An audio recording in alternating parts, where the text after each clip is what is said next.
नमस्कार, मी अमित कोळेकर आणि आपण ऐकत आहात तरुण भारत पॉडकास्ट. आज आपण ऐकणार आहोत गुरुवार दिनांक 20 एप्रिल 2023 रोजी प्रसिद्ध झालेल्या तरुण भारत दैनिकातील संपादकीय पानावरील एक विशेष लेख.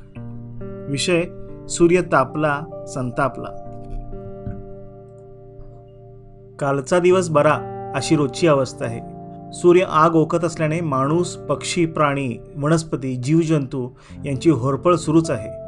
पाणवठे आटले आहेत, विहिरींनी तळ गाठले आहेत आणि अनेक शहरांना, महानगरांना पाणी टंचाईला सामोरे जावं लागत आहे. काही मोठ्या शहरात 5-5, 8-8 दिवसांनी नळाला पाणी येत आहे. नद्यांचे नाले झाले आहेत. कमाल आणि किमान तापमानात होणारी वाढ रस्ते निर्मनुष्य करताना दिसते आहे. मराठवाडा, पश्चिम महाराष्ट्र, उत्तर कर्नाटक, कोकण, गोवा सगळीकडे कमी अधिक ही स्थिती आहे. कोपलेला सूर्य आणि काहिलीत भाजले जावे तसे होरपळत असलेले जीवन यामुळे अवघे त्रस्त आहेत. पुढील 4 ते 5 दिवस आणखीन परीक्षा घेणारे ठरतील असे संकेत हवामान तज्ज्ञ देत आहेत. पण आम्ही जनता हवामान शास्त्रज्ञांना व पर्यावरण अभ्यासकांना गांभीर्याने घेत नाही.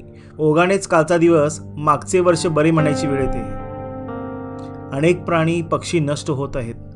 जमिनी खराब होत आहेत. नद्यांना गटारीचे स्वरूप आले आहे आणि युद्ध व अणुचाचण्या यामुळे आणखी बिकट अवस्था निर्माण झाली आहे.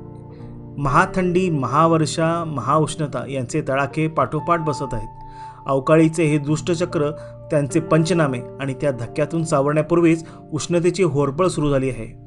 उष्माघाताचे बळी जात असल्याच्या वार्ता भीती वाढवत आहेत. खरे तर शासकीय पातळीवर या संकटकाळी काही ठोस निर्णय, बदल आणि हंगामी व्यवस्था करण्याची गरज आहे. लहान मुले व वृद्ध यांची विशेष काळजी घेतली पाहिजेत. पाणी अडवा, पाणी जिरवा, झाडे जगवा, जंगले तोडू नका, पेट्रोल डिझेलचा वापर कमी करा, शरीरातील पाणी व ऊर्जा कमी होऊ देऊ नका, तासाभराच्या अंतराने पाणी प्राशन करा, ताक, मठ्ठा, फळाचा रस तसेच पेज वगैरे अन्न खा, टोपी, गॉगल, छत्रे, पांढरे कपडे याचा वापर करा वगैरे सूचना असतात, त्यांचे पालन केले पाहिजेत. अन्नबाधा, पाणीबाधा होणार नाही याची काळजी घेतली पाहिजे आणि आपणच केलेला पर्यावरणाचा ऱ्हास भरून काढण्यासाठी आगामी अनेक वर्ष जाणीवपूर्वक काम केले पाहिजेत. शोध, तंत्र, साधन, संपत्ती यांची रेलचेल असेल पण समाधानी आरोग्यपूर्ण जीवन नसेल.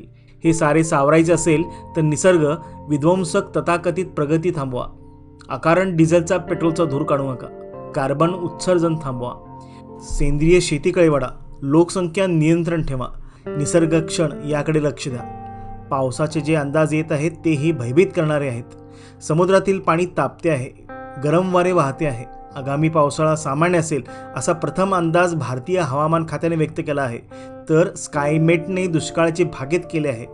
निसर्ग कसा बदलतो, कसे रूप धारण करतो यावर अनेक गोष्टी अवलंबून आहेत. पण ढगफुटी, दुष्काळ, होरपळ, अवकाळी, गारपीट यांची मानसिक तयारी ठेवली पाहिजेत.